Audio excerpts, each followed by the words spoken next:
Υπάρχουν μερικές στιγμές στη ζωή που αλλάζουν τα πάντα για πάντα. Μία στιγμή αναπνέεις και την επόμενη, ο κόσμος αποφασίζει ότι δεν αναπνέεις πια. Αλλά τι συμβαίνει όταν εκείνοι που σε αγαπούσαν δεν ρωτούν αν η αλήθεια είναι αληθινή? Τι συμβαίνει όταν το μόνο άτομο που φώναξε την αλήθεια ήταν ένα παιδί που δεν μπορούσε καν να ακούσει, αλλά είδε αυτό που όλοι οι άλλοι αρνήθηκαν να δουν? Αυτή είναι η ιστορία μιας γυναίκας που πέθανε 2 φορές. Μία στα χαρτιά και μία στην πραγματικότητα. Αλλά ανάμεσα σε αυτούς τους 2 θανάτους υπήρχε κάτι που κανείς δεν περίμενε. Η αλήθεια. Μια αλήθεια τόσο σκληρή, τόσο σκοτεινή, που θα κάνει την καρδιά σας να σταματήσει. Μια αλήθεια για αγάπη, προδοσία και το πιο φρικτό ερώτημα όλων. Πόσο μακριά μπορεί να φτάσει κάποιος για να θάψει αυτό που δεν θέλει να αντιμετωπίσει? Προετοιμαστείτε για μια ιστορία που θα σας κάνει να αμφισβητήσετε όλα όσα πιστεύετε για την οικογένεια, την αφοσίωση και το τι πραγματικά σημαίνει να είσαι ζωντανός. Αν σας άρεσε αυτή η ιστορία, μην ξεχάσετε να κάνετε εγγραφή στο κανάλι, να αφήσετε ένα like και να μας πείτε στα σχόλια από πού μας παρακολουθείτε. Οι ιστορίες σας μας εμπνέουν να συνεχίσουμε να φέρνουμε περισσότερες ιστορίες που αγγίζουν την ψυχή. Η Αλεξάνδρα Θεοδόρου πέθανε στις 18:42 σε ένα δωμάτιο χωρίς παράθυρα στο Γενικό Νοσοκομείο Πειραιά. Τουλάχιστον αυτό έγραψαν στα χαρτιά. Το σεντόνι που σκέπασε το πρόσωπό της ήταν λευκό σαν το μάρμαρο των αρχαίων ναών και η υπογραφή του γιατρού στο πιστοποιητικό θανάτου έμοιαζε με γρήγορη γραμμή που ήθελε να τελειώσει γρήγορα με μια δυσάρεστη υποχρέωση. Κανείς δεν έκλαισε στο δωμάτιο. Κανείς δεν φώναξε το όνομά της. Μόνο ο ήχος του μολυβιού πάνω στο χαρτί και το βαρύ αναστέναγμα μιας νοσοκόμας που είχε ήδη ξεχάσει το πρόσωπο της νεκρής. Έξω από το νοσοκομείο, η ατμόσφαιρα ήταν διαφορετική, με τρόπο που έκοβε την ανάσα. Το ασθενοφόρο στεκόταν ακόμα με τη μηχανή ζεστή, σαν να είχε μόλις σταματήσει να αναπνέει. Η μικρή Ελπίδα, 10 χρονών, με τα σκούρα μαλλιά δεμένα σφιχτά πίσω και τα μάτια γεμάτα δάκρυα που δεν έπεφταν, κρατούσε σφιχτά το παλτό της μητέρας της. Τα χέρια της κινούνταν με απελπισία, σχηματίζοντας λέξεις στη γλώσσα των νοημάτων που κανείς δεν ήθελε να καταλάβει. Η Ελπίδα ήταν κουφή από τη γέννησή της, αλλά τα μάτια της είχαν μάθει να βλέπουν πράγματα που οι άλλοι δεν έβλεπαν. Και εκείνη τη στιγμή έβλεπε την αλήθεια που κανείς δεν ήθελε να αντιμετωπίσει. Η γιαγιά έκλαιγε, οι χειρονομίες της ήταν βίαιες, απεγνωσμένες. Μέσα στο ασθενοφόρο την άκουσα να κλαίει. Η μητέρα της, Μαρίνα, κόρη της Αλεξάνδρας, την τράβηξε πιο κοντά, σχεδόν βίαια. «Σταμάτα αυτό, Ελπίδα. Δεν άκουσες τίποτα. Δεν μπορείς να ακούσεις». Η φωνή της έτρεμε, όχι από θλίψη, αλλά από κάτι που έμοιαζε περισσότερο με ενόχληση. Σαν παιδί που διακόπτει μια σημαντική συνομιλία των ενηλίκων. Αλλά η Ελπίδα δεν σταμάτησε. Τα δάχτυλά της συνέχιζαν να μιλούν, να φωνάζουν σε έναν κόσμο που δεν την άκουγε. Την ένιωσα. Το ασθενοφόρο κουνιόταν. Κάποιος χτυπούσε από μέσα. Η γιαγιά. «Αρκετά». Η Μαρίνα την κοίταξε με μάτια που είχαν κοκκινήσει, όχι από το κλάμα αλλά από την κούραση. Από την ανυπομονησία. Από κάτι που έμοιαζε με ανακούφιση. Ο Νίκος Θεοδόρου, σύζυγος της Αλεξάνδρας για 28 χρόνια, έφτασε 40 λεπτά αργότερα. Το κοστούμι του ήταν τσαλακωμένο στα μανίκια, σαν να το είχε φορέσει βιαστικά. Το πρόσωπό του ήταν σκληρό, οι γραμμές γύρω από το στόμα του βαθιές σαν χαράγματα σε παλιό ξύλο. Δεν έτρεξε, δεν φώναξε. Περπάτησε με βήματα μετρημένα, σαν άνθρωπος που πηγαίνει σε μια συνάντηση που ξέρει ότι θα είναι δυσάρεστη αλλά αναπόφευκτη. «Πού είναι?» ρώτησε χωρίς να κοιτάξει κανέναν στα μάτια. «Μέσα. Δωμάτιο 3», είπε η Μαρίνα σκουπίζοντας κάτι από το μάτι της που μπορεί να ήταν δάκρυ ή σκόνη. Ο Νίκος έγνεψε και μετά έκανε κάτι που έκανε τον αέρα να παγώσει. Δεν μπήκε μέσα. Σταμάτησε μπροστά στην πόρτα, τα χέρια του στις τσέπες και είπε «Δεν θέλω να τη δω έτσι. Θα θυμάμαι όπως ήταν». Ήταν μια φράση που θα μπορούσε να ακουστεί ευγενική, ακόμα και συγκινητική. Αλλά κάτι στον τρόπο που την είπε, στο πως τα μάτια του δεν έδειχναν πόνο αλλά μόνο κούραση, έκανε την νοσοκόμα που στεκόταν δίπλα να νιώσει ένα ρίγος στη σπονδυλική της στήλη. 15 λεπτά αργότερα μια γυναίκα εμφανίστηκε στην είσοδο του νοσοκομείου. Το όνομά της ήταν Κατερίνα Παπαδοπούλου. Φορούσε ήδη μαύρα. Ένα απλό μαύρο φόρεμα που έμοιαζε να το είχε επιλέξει με προσοχή, όχι βιαστικά. Τα μαλλιά της ήταν τακτοποιημένα, το μακιγιάζ της διακριτικό αλλά παρόν. Δεν έκλαιγε. Τα μάτια της ήταν καθαρά, οι υγρά μόνο στις άκρες, σαν να είχε προετοιμαστεί συναισθηματικά για αυτή τη στιγμή πριν ακόμα συμβεί. «Νίκο», είπε απαλά, βάζοντας το χέρι της στον ώμο του. Η χειρονομία ήταν τρυφερή, οικία. Πολύ οικία για κάποιον που θα έπρεπε να ήταν απλώς γνωστός. Ο Νίκος δεν την απόθυσε. Αντίθετα, έγειρε ελαφρώς προς το μέρος της, σαν φυτό που γέρνει προς το φως. «Σε ευχαριστώ που ήρθες», ψιθύρισε. Η Μαρίνα τους κοίταξε και μετά κοίταξε αλλού, γρήγορα. Η Ελπίδα όμως δεν έβγαλε τα μάτια της από την Κατερίνα. Κάτι στον τρόπο που εκείνη η γυναίκα κρατούσε τον πατέρα της γιαγιάς της, έκανε το στομάχι του παιδιού να σφίγγει. Μέσα στο νοσοκομείο, σε έναν διάδρομο που μύριζε απολυμαντικό και κάτι πιο βαρύ, πιο σκοτεινό, ένας νεαρός γιατρός κρατούσε ένα φάκελο με τρεμάμενα χέρια. Ο δοκτώρ Λεωνίδας Σκούρας είχε μόλις μεταφερθεί από τη Θεσσαλονίκη και αυτή ήταν η τρίτη του βάρδια στον Πειραιά. Είχε υπογράψει τον θάνατο της Αλεξάνδρας χωρίς να το θέλει, χωρίς να το ελέγξει αρκετά, γιατί ο προϊστάμενός του τον πίεσε να βιαστεί. Αλλά τώρα, καθώς κοιτούσε τα χαρτιά, κάτι δεν έβγαζε νόημα. Οι ώρες δεν κολούσαν. Το ασθενοφόρο είχε φτάσει στις 18:35, η ασθενής είχε δηλωθεί νεκρή στις 18:42, αλλά τα ζωτικά σημεία που είχαν καταγραφεί στις 18:40 έδειχναν κάτι, έναν παλμό. Αδύναμο, ίσως, αλλά εκεί. Και μετά υπήρχε αυτό. Στις 18:47 κάποιος είχε απενεργοποιήσει έναν μόνιτορ. Όχι τον σωστό μόνιτορ. Έναν μόνιτορ σε διαφορετικό δωμάτιο. Ο Λεωνίδας ένιωσε το στομάχι του να σφίγγει. Τα δάχτυλά του έγιναν κρύα. Κοίταξε το διάδρομο, τις κλειστές πόρτες, τις νοσοκόμες που περνούσαν σιωπηλά σαν σκιές. Κανείς δεν τον κοιτούσε. Κανείς δεν φαινόταν να νοιάζεται. Έκλεισε τον φάκελο και τον έβαλε κάτω από το μπράτσο του. Η καρδιά του χτυπούσε τόσο δυνατά που φοβήθηκε ότι θα την ακούσουν οι άλλοι. Τη νύχτα, στο σπίτι της οικογένειας Θεοδόρου στο Κερατσίνι, κοντά στο λιμάνι όπου οι γερανοί στέκονταν σαν μαύροι σκελετοί στο φεγγαρόφωτο, ο Νίκος καθόταν στο σαλόνι με ένα ποτήρι ούζο που δεν το άγγιζε. Η Μαρίνα είχε πάει να κοιμηθεί νωρίς, παίρνοντας ένα χάπι για τα νεύρα. Η Ελπίδα όμως δεν κοιμόταν. Καθόταν στη σκάλα κοιτάζοντας τον παππού της μέσα από τα κάγκελα και τα μάτια της ήταν γεμάτα ερωτήσεις που δεν μπορούσε να κάνει με λέξεις. Το τηλέφωνο χτύπησε. Ο Νίκος το σήκωσε αργά. «Ναι». Η φωνή του ήταν επίπεδη. «Είναι εγώ». Η φωνή της Κατερίνας ήταν απαλή, σχεδόν τρυφερή. «Πώς είσαι?» «Κουρασμένος». «Θέλεις να έρθω?» Υπήρξε μια παύση. Μια παύση που κράτησε πολύ περισσότερο από όσο θα έπρεπε. «Όχι απόψε», είπε τελικά. «Αύριο». «Εντάξει, κοιμήσου λίγο, όλα θα πάνε καλά». Όταν έκλεισε το τηλέφωνο, η Ελπίδα τον είδε να σκουπίζει κάτι από τα μάτια του. Δεν ήταν δάκρυα. Ήταν κάτι πιο σκληρό, πιο κρύο. Σαν να προσπαθούσε να σκουπίσει την ενοχή από το πρόσωπό του. Την ίδια στιγμή, στο νοσοκομείο, σε ένα δωμάτιο που κανείς δεν θα έπρεπε να γνωρίζει, μια γυναίκα με σεντόνι πάνω από το κεφάλι της είχε μετακινηθεί. Όχι στο νεκροτομείο. Όχι σε ένα κανονικό δωμάτιο. Σε κάπου ενδιάμεσο. Ένα δωμάτιο χωρίς παράθυρα, με φώτα που έμεναν πάντα σβηστά. Και σε εκείνο το δωμάτιο, κάτω από το σεντόνι, τα δάχτυλα της Αλεξάνδρας κουνήθηκαν. Μόλις. Σχεδόν αόρατα. Αλλά κουνήθηκαν. Το κηδιοφόρο έφτασε στο σπίτι των Θεοδόρου την επόμενη μέρα, νωρίς το πρωί, όταν ο ουρανός πάνω από τον Πειραιά ήταν ακόμα γκρίζος σαν μολύβι. Ο ήχος του κινητήρα αντιχούσε στον στενό δρόμο, αναπηδώντας από τους τοίχους των διπλανών σπιτιών, ξυπνώντας γείτονες που κρύφτηκαν πίσω από τις κουρτίνες τους για να κοιτάξουν. Ο Νίκος στεκόταν έξω, ντυμένος με μαύρο κοστούμι που μύριζε καινούριο, σαν να το είχε αγοράσει εκείνο ακριβώς το πρωί.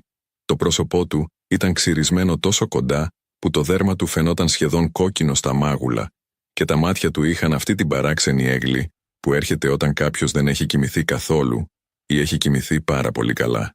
«Φέρτε το μέσα», είπε στους άνδρες του γραφείου τελετών, η φωνή του σταθερή, χωρίς τρεμούλα, σχεδόν επαγγελματική. Η Μαρίνα στεκόταν στο κατόφλι, κρατώντας την Ελπίδα από το χέρι τόσο σφιχτά που τα δάχτυλα της κόρης είχαν ασπρίσει. Το κορίτσι δεν προσπαθούσε να ελευθερωθεί. Απλώς κοιτούσε το φέρετρο με εκείνο το βλέμμα που μόνο τα παιδιά έχουν όταν βλέπουν κάτι που οι ενήλικες αρνούνται να δουν.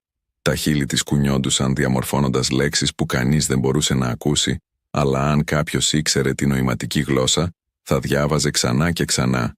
«Κλειστό». Γιατί κλειστό? Το φέρετρο ήταν από σκούρο ξύλο, βαμμένο τόσο γυαλιστερά που αντανακλούσε τα πρόσωπα όσων στέκονταν κοντά, παραμορφωμένα και σκοτεινά. Ήταν κλειστό, σφραγισμένο. Για υγειονομικούς λόγους, είχε πει ο Νίκος στη Μαρίνα χθες το βράδυ, χωρίς να την κοιτάξει στα μάτια. Το νοσοκομείο το ζήτησε. Πρωτόκολλο. Αλλά κανένα τέτοιο πρωτόκολλο δεν υπήρχε. Η Μαρίνα το ήξερε. Όλοι το ήξεραν. Αλλά κανείς δεν μίλησε. Μέσα στο σπίτι, το σαλόνι είχε μετατραπεί σε χώρο πένθους με ταχύτητα που θα έκανε ακόμα και έναν επαγγελματία του θανάτου να εντυπωσιαστεί. Τα έπιπλα είχαν μετακινηθεί. Τα παράθυρα είχαν σκεπαστεί με βαριές μαύρες κουρτίνες και μία στάση με φωτογραφία της Αλεξάνδρας στεκόταν στη γωνία, περιτριγυρισμένη από κεριά που μυρωδούσαν λιβάνι και κάτι πιο πικρό, σαν ρετσίνι. Η φωτογραφία ήταν παλιά, τουλάχιστον 10 χρόνια, όταν η Αλεξάνδρα ακόμα χαμογελούσε με όλα της τα δόντια και τα μάτια της, δεν είχαν εκείνες τις σκοτεινές σκιές που εμφανίστηκαν τα τελευταία χρόνια. Οι πρώτοι επισκέπτες άρχισαν να φτάνουν γύρω στις 9 το πρωί. Γείτονες από τα διπλανά σπίτια, συνάδελφοι του Νίκου από το λιμάνι, μερικές γυναίκες που η Αλεξάνδρα ήξερε από την εκκλησία του Αγίου Νικολάου. Μπαίνανε με τα κεφάλια σκυμμένα ψιθυρίζοντας συλληπιτήρια που ακούγονταν σαν προγραμματισμένα, σαν να τα είχαν ασκήσει πριν έρθουν. Αλλά κανείς δεν έμεινε πολύ. Κανείς δεν ρώτησε να δει το σώμα.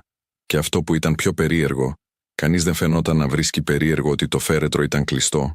Η Ελπίδα παρακολουθούσε τα πάντα από τη σκάλα, κουλουριασμένη σαν γάτα, τα γόνατά της τραβηγμένα στο στήθος της. Έβλεπε πως ο παππούς της φύγγε χέρια με ξηρά μάτια, πως η μαμά της έκλαιγε μόνο όταν κάποιος την κοιτούσε και μετά σταματούσε αμέσως μόλις γυρνούσαν το κεφάλι. Έβλεπε πως οι γείτονες ψιθύριζαν μεταξύ τους, όχι για την νεκρή, αλλά για το πόσο γρήγορα όλα είχαν τακτοποιηθεί. Μία μέρα μόνο, είπε η κυρία Ελένη από το διαμέρισμα δίπλα, με φωνή που προσπαθούσε να είναι χαμηλή αλλά δεν ήταν. Χθες το απόγευμα πέθανε, σήμερα το πρωί ήδη το φέρετρο εδώ. Ούτε χρόνο για νάτι, την έκοψε η κυρία Σοφία που μυρωδούσε έντονα κολόνια και καπνό. Τι θα άλλαζε? Η γυναίκα πέθανε. Γιατί να την κρατάνε? Η Ελένη δεν απάντησε, αλλά το πρόσωπό της είπε αρκετά. Στις 11 η Κατερίνα Παπαδοπούλου έφτασε. Μπήκε χωρίς να χτυπήσει, σαν να ήξερε ότι η πόρτα θα ήταν ανοιχτή. Φορούσε ένα διαφορετικό μαύρο φόρεμα, αυτή τη φορά με ένα λεπτό περιδέρεο από μαργαριτάρια που έπιανε το φως με τρόπο που έκανε τους άλλους να γυρνούν να κοιτάξουν. Τα μαλλιά της ήταν τραβηγμένα σε ένα χαμηλό κότσο, το μακιγιάζ της άψογο, τα μάτια της υγρά με ακριβώς το σωστό ποσό συγκίνησης για να μην φαίνεται ψεύτικη, αλλά όχι αρκετή για να χαλάσει τη μάσκαρα. «Νίκο», ψιθύρισε, πλησιάζοντάς τον με βήματα απαλά σαν γάτας. Έβαλε το χέρι της στο μπράτσο του και εκείνος δεν την απόθυσε. Αντίθετα, την άφησε να μείνει εκεί, να τον αγγίξει μπροστά σε όλους, μπροστά στη Μαρίνα που στεκόταν 3 μέτρα μακριά, με ένα ποτήρι νερό στο χέρι που δεν έπινε. «Ευχαριστώ που ήρθες», είπε ο Νίκος, και η φωνή του ήταν πιο ζεστή από ότι όταν μιλούσε με τη θυγατέρα του. Η κυρία Ελένη έριξε μια ματιά στη Σοφία. Η Σοφία έριξε μια ματιά στην Ελένη. Και οι δύο κοίταξαν μετά την Κατερίνα, που τώρα καθόταν ακριβώς δίπλα στον Νίκο, σχεδόν στη θέση που θα καθόταν η σύζυγος. «Ποια είναι αυτή?» ψιθύρισε η Ελένη. «Φίλη της οικογένειας», απάντησε η Σοφία, αλλά ο τρόπος που το είπε έκανε τη λέξη «φίλη» να ακούγεται σαν κατηγορία. Η Μαρίνα δεν έβγαλε τα μάτια της από την Κατερίνα. Τα δάχτυλά της σφίχτηκαν γύρω από το ποτήρι τόσο δυνατά, που για μια στιγμή φάνηκε ότι θα το έσπαγε. Αλλά μετά, σαν να θυμήθηκε που βρισκόταν, χαλάρωσε, πήρε μια ανάσα και γύρισε το κεφάλι αλλού. Η Ελπίδα όμως δεν γύρισε το κεφάλι. Κοιτούσε εκείνη τη γυναίκα με το μαργαριταρένιο περιδέρεο και ένιωθε κάτι να στριφογυρίζει στο στομάχι της, κάτι σκοτεινό και ζεστό σαν πυρετό. Τα χέρια της κινήθηκαν αργά, σχηματίζοντας μία λέξη. Ψεύτρα. Στο νοσοκομείο του Πειραιά ο Δ. Λεωνίδας Σκούρας δεν είχε κοιμηθεί. Κάθισε όλη νύχτα στο γραφείο του, με τα φώτα σβηστά, κοιτάζοντας τον φάκελο που κρατούσε στα χέρια του σαν να ήταν βόμβα. Τα χαρτιά μέσα του ήταν απλά. Απλά νούμερα, απλές ώρες, απλές υπογραφές. Αλλά όταν τα έβλεπε μαζί έβλεπε κάτι άλλο. Έβλεπε ένα λάθος. Ή κάτι χειρότερο από λάθος. Είχε ελέγξει 4 φορές τα αρχεία του συστήματος. Είχε μιλήσει με την νοσοκόμα που ήταν βάρδια εκείνο το απόγευμα, μια γυναίκα στα 50 με κουρασμένα μάτια που τον κοίταξε σαν να του ζητούσε να μην κάνει περισσότερες ερωτήσεις. «Η γυναίκα ήταν νεκρή όταν έφτασε», του είπε. «Εγώ το είδα». Καμία αντίδραση. Αλλά τα ζωτικά σημεία, λάθος μέτρηση. Συμβαίνει. Και ο μόνιτορ που έσβησε στις 18:47, δεν ξέρω τίποτα γι' αυτό. Ήταν ψεύτρα. Ο Λεωνίδας το ήξερε. Έβλεπε την αλήθεια στα μάτια της, στον τρόπο που έσφιγγε τα χέρια της, στο πώς κοίταζε το πάτωμα αντί για το πρόσωπό του. Τώρα, καθώς το πρωινό φως μπαίνει από το παράθυρο, ο Λεωνίδας πήρε το τηλέφωνο. Τα δάχτυλά του τρέμανε καθώς σχημάτιζε τον αριθμό του προϊσταμένου του. Αλλά μετά, ακριβώς πριν πατήσει το τελευταίο ψηφίο, σταμάτησε. Τι θα πει? Ότι μία νεκρή γυναίκα μπορεί να μην είναι νεκρή, ότι κάποιος έκανε λάθος ή χειρότερα, ότι κάποιος έκανε κάτι σκόπιμα. Ποιος θα τον πιστέψει? Ήταν νέος, μεταφερόμενος, χωρίς κανέναν να τον υποστηρίζει σε αυτό το νοσοκομείο. Έβαλε το τηλέφωνο κάτω, αλλά κράτησε τον φάκελο. Η κηδεία έγινε την επόμενη μέρα στον Άγιο Νικόλαο, την εκκλησία που η Αλεξάνδρα επισκεπτόταν κάθε Κυριακή για 28 χρόνια, καθισμένη πάντα στην ίδια θέση, στην τρίτη σειρά από τα δεξιά, κάτω από το εικονίδιο της Παναγίας, με τα καφέ μάτια που φαινόταν να την κοιτάζουν απευθείας. Ο ιερέας πατέρας Βασίλης, ένας γέρος με μακριά γκρίζα γένια και χέρια, που τρέμανε ελαφρώς όταν κρατούσε το θυμιατό, μίλησε για τη ψυχή και την αιωνιότητα με φωνή που ακουγόταν κουρασμένη, σαν να είχε πει τα ίδια λόγια πάρα πολλές φορές και είχε σταματήσει να πιστεύει ότι έκαναν διαφορά. Ο Νίκος καθόταν στην πρώτη σειρά, με τα χέρια διπλωμένα στα γόνατά του, το κεφάλι ελαφρώς σκυμμένο. Δίπλα του, η Μαρίνα κρατούσε ένα μαντίλι που δεν χρησιμοποίησε ούτε μία φορά. Και δίπλα της η Ελπίδα κοιτούσε το κλειστό φέρετρο με μάτια που είχαν σταματήσει να κλαίνε, αλλά δεν είχαν σταματήσει να ψάχνουν. Η Κατερίνα καθόταν 3 σειρές πίσω στη σκιά, με το πρόσωπό της μισοκρυμμένο πίσω από ένα μαύρο πέπλο. Αλλά η Ελπίδα την είχε δει. Την είδε να κοιτάζει τον παππού της με τρόπο που δεν ήταν κατάλληλος για εκκλησία, με τρόπο που δεν ήταν κατάλληλος για κηδεία. Την είδε να χαμογελάει πολύ ελαφρά, όταν ο πατέρας Βασίλης είπε «Μέχρι ο θάνατος να τους χωρίσει». Μετά την κηδεία, ενώ οι άλλοι πήγαιναν στο νεκροταφείο, ο Νίκος έκανε κάτι που κανείς δεν περίμενε. Είπε ότι ήθελε λίγο χρόνο μόνος. Είπε ότι θα πήγαινε στο σπίτι πρώτα, να τακτοποιήσει μερικά πράγματα και θα τους συναντούσε εκεί. Η Μαρίνα άνοιξε το στόμα της να διαμαρτυρηθεί, αλλά η ματιά του την σταμάτησε. Μια ματιά που έλεγε ότι δεν υπήρχε συζήτηση. Αυτό που δεν είπε ήταν ότι είχε ραντεβού. Αυτό που δεν είπε ήταν ότι ο δικηγόρος τον περίμενε. Το γραφείο του κυρίου Παντελή Ανδρέα βρισκόταν στην ακτή Μιαούλη, σε ένα παλιό κτίριο με μαρμάρινες σκάλες που έτριζαν κάτω από τα βήματα. Το όνομά του ήταν γραμμένο σε μια μπρούντζινη πινακίδα που είχε μαυρίσει από τα χρόνια, και το γραφείο του μύριζε παλιά βιβλία, καπνό από πούρα και κάτι που έμοιαζε με σκόνη που δεν είχε σκουπιστεί ποτέ. Ο Παντελής ήταν ένας άντρας στα 60, με λίγα μαλλιά βαμμένα σε ένα αμφίβολο καστανό χρώμα και γυαλιά με τόσο παχιούς φακούς που τα μάτια του φαινόταν τεράστια και παραμορφωμένα. «Κύριε Θεοδόρου», είπε, σηκώνοντας το βλέμμα του από ένα χαρτί που κρατούσε, «τα συλληπιτήριά μου». Ο Νίκος κούνησε το κεφάλι. «Ευχαριστώ. Καθίστε παρακαλώ». Ο Νίκος κάθισε σε μια δερμάτινη καρέκλα που τσίριξε δυνατά υπό το βάρος του. Τα χέρια του έτρεμαν ελαφρώς και τα έκρυψε κλείνοντάς τα σε γροθιές πάνω στα γόνατά του. Ο Παντελής έβγαλε ένα χοντρό φάκελο από το συρτάρι του. «Όπως συζητήσαμε στο τηλέφωνο, τα έγγραφα είναι έτοιμα. Η μεταβίβαση της περιουσίας, ο τραπεζικός λογαριασμός, η ασφάλεια ζωής. Όλα με το όνομά σας τώρα.